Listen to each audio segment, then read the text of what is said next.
Hello guys, আজকে তোমাদের সামনে একটা দারুণ রান্না দেখাবো।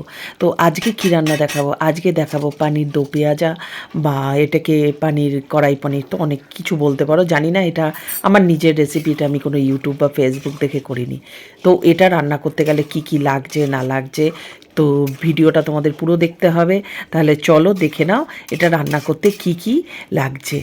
কড়াইতে সাদা তেল দিয়ে তার মধ্যে ক্যাপসিকাম আর পেঁয়াজটাকে আমি এখন একটু ভেজে নেব। আর অল্প এর মধ্যে নুন দিয়ে আমি ভাজছি, যাতে এগুলো একটু মজে যায়, নরম হয়ে যায়। তো এই দেখো ক্যাপসিকাম আর পেঁয়াজগুলো ভাজা হয়ে গেল, আর পানিরটা এখানে এরমভাবে কেটে নিয়েছি। আর ক্যাপসিকাম আর যে পেঁয়াজটা ভেজেছিলাম ওই সাদা তেলের মধ্যেই কিন্তু আমি দেখো পনিরটাকে ফ্রাই করে নিচ্ছি। ডিপ ফ্রাই করবে না, হালকা করে যেরকম ফ্রাই করে, তো দেখো সেরকম করেই কিন্তু আমি ফ্রাই করে নিচ্ছি। আর অল্প একটু নুন দিয়েছি। আর এখানে আমি একটা মশলার পেস্ট বানিয়েছি। এখানে আছে পেঁয়াজ সেদ্ধ, কাঁচা লঙ্কা আর রসুন একসাথে সেদ্ধ করে, তারপরে আমি এর মধ্যে একটু কাজু আর কিশমিশ দিয়ে এটাকে মিক্সিতে পেস্ট করে নিয়েছি। এবার একটু কড়াইতে সাদা তেল দিয়ে তার মধ্যে এই পেস্টটা আমি দিয়ে দেব। আর দিয়ে তারপরে এই যে এটা ধুয়ে, বাটিটা ধুয়ে তারপরে একটু দিয়েছি, তাই ওরম হয়ে গেছে। এবার আমি দিয়ে দিচ্ছি এর মধ্যে কিছুটা টমেটো কেচাপ। আর তোমরা এটা দিলে দিতেও পারো, না দিলেও চলে। তো এই দেখো এখন আমি দিয়ে দিলাম।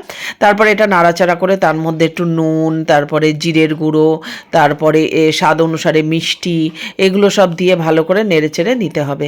তো দেখো এবার মশলাটা কিন্তু খুব সুন্দর একটা কালার এসেছে। যেহেতু তোমরা যদি একটু সাদা সাদা খেতে চাও, তাহলে কিন্তু তোমরা এই টমেটো কেচাপ না দিলেও চলবে। আর এই যে দেখো একটু কালারটা একটু চেঞ্জ হয়ে গেল না, তো সেই জন্যই আমি বলছিলাম যে তোমরা যদি সাদা সাদা খেতে চাও, কিন্তু রান্নার পরে আমি বলে দিচ্ছি, দেখতে থাকো, যে এই রান্নাটার মধ্যে কিন্তু দুধও পড়বে। তো যেহেতু এই রঙটা লাল হয়ে গেছে, আবার একটু দুধ দিলে এবার কালারটা কিন্তু অন্যরকম হয়ে যাবে, সাদাটা একটু হয়ে যাবে। তো এটাকে বেশ নাড়াচাড়া করবার পর তারপরে আমি দিয়ে দেবো এর মধ্যে চিনি। আর চিনিটা তোমাদের অপশনাল, তোমরা দিলেও দিতে পারো যারা রান্না একটু মিষ্টি খেতে ভালোবাসো। মানে কি নুন আর চিনির ব্যালেন্সটা যাতে ঠিক থাকে, আমি কিন্তু সেরকম দিই, যে একেবারে অনেকটা চিনি দিয়ে দিলাম সেরকম টাইপের না। আর সেরকম টাইপের খেতেও ভালো লাগে না। তো মশলাটা যখন একটু হয়ে আসবে, তো তার মধ্যে আমি দিয়ে দেবো ভেজে রাখা পনির, তারপরে ক্যাপসিকাম আর পেঁয়াজটা। এই রান্নাটা দারুণ খেতে হয়, একবার রুটি, পরোটা, নান, যে কোনো জিনিস দিয়ে তোমরা খেতে পারো। এবার আমি দিয়ে দিচ্ছি কড়াইশুঁটি। এটাও অপশনাল, তোমরা দিতে, মানে শীতকালের রান্না তো ঘরে থাকে, কড়াইশুঁটি দিলেও দিয়ে দিতে পারো।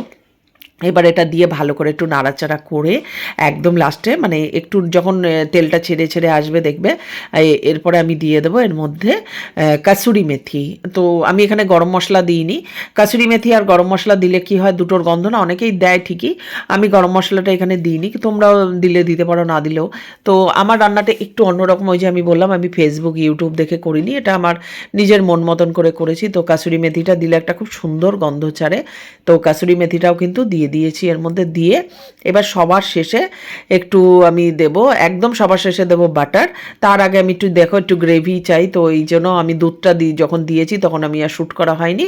এই যে দেখো একটু পাতলা হয়ে গেল, তো এর মধ্যে আমি কিন্তু একটু দুধ দিয়েছি। তোমরা যদি চাও এর মধ্যে ক্রিম দিতে পারো, তো ক্রিম দিলে একটু হেভি হয়ে যাবে, মুখ মেরে আসবে, সেই জন্যই কিন্তু আমি ক্রিম দিইনি। তো যেহেতু একটু ঘন হয়ে গেছিলো, তো সেই জন্য আমি একটু দুধ দিয়ে দিলাম। আর দুধ দেওয়ার পর এবার নাড়াচাড়া করে, এবার লাস্টে যখন একটু ফুটে আসবে, মানে মশলাটা একটু কষে কষে আসবে, তখন তোমাদের কালারটা আমি দেখাচ্ছি, তখন আমি দিয়ে দেবো একটু বাটার কেটে। তো বাটারটা যদি তোমরা চাও এর মধ্যে বাটারটাকে একটু গালিয়ে তার মধ্যে কাসুরি মেথি দিয়ে, গরম মশলা দিয়ে, মানে যেটা গোটা গরম মশলা থেতে দিতে পারো। তো আমি দিলাম না, তো কালারটা দেখো কত সুন্দর এসছে। আর বাটারটা যেহেতু ঠান্ডা আটকে রয়েছে, তো এবার আমি বাটারটা দিয়ে নাড়াচাড়া করে নেব। তো গন্ধটা এত সুন্দর হয়েছে, মানে তোমরা হয়তো ভিডিওটা দেখতে পাচ্ছ আর রঙটা দেখতে পাচ্ছ, কিন্তু স্বাদ দুর্দান্ত। নিজে রান্না করেছি, নিজেই বলছি যে খেতে তো দুর্দান্ত লাগে। এই পনিরটা আমি ফার্স্ট টাইম রান্না করলাম, এরকম পনির আমি আগে রান্না করিনি, আন্দাজেই মানে এরকমভাবে করে দেখি তো কীরকম লাগে। তো সত্যি বলছি খেতে খুব স্বাদ হয়েছে। তোমরাও বাড়িতে বানিয়ে খাও, আর কীরকম লাগলো অবশ্যই কিন্তু কমেন্ট করে জানাবে। আর যারা আমার এই ভিডিওটা দেখবে, অবশ্যই কিন্তু আমার এই ইন্দিরা সাহা বা সাহা ইন্দিরা, আমার দুটোই কিন্তু ফেসবুক প্রোফাইল আছে, তো তোমরা একটু ফলো করে দেবে প্লিজ। তোমাদের কাছে এটা আমার রিকোয়েস্ট রইল, যারা যারা দেখবে তো অবশ্যই কিন্তু একটু ফলো করে দেবে। আর এই দেখো আমার ফাইনাল একদম রান্নার লুকটা দেখে নাও, কীরকম লাগলো আবারও বলছি, কমেন্ট করবে, ফলো করবে। আর একটু শেয়ার করে দেবে। শেয়ার করলে কি হবে বলো তো, আরেকজন দেখতে সুবিধা হয়ে যাবে, তারপরে আমারও একজন ফলোয়ার বাড়বে। তো তোমরা এরমভাবেই আমার পাশে থেকে যাও, আমাকে ফলো করে যাও, আর আমিও তোমাদের সাথে নতুন নতুন সুন্দর সুন্দর রান্নার রেসিপি শেয়ার করে যাব।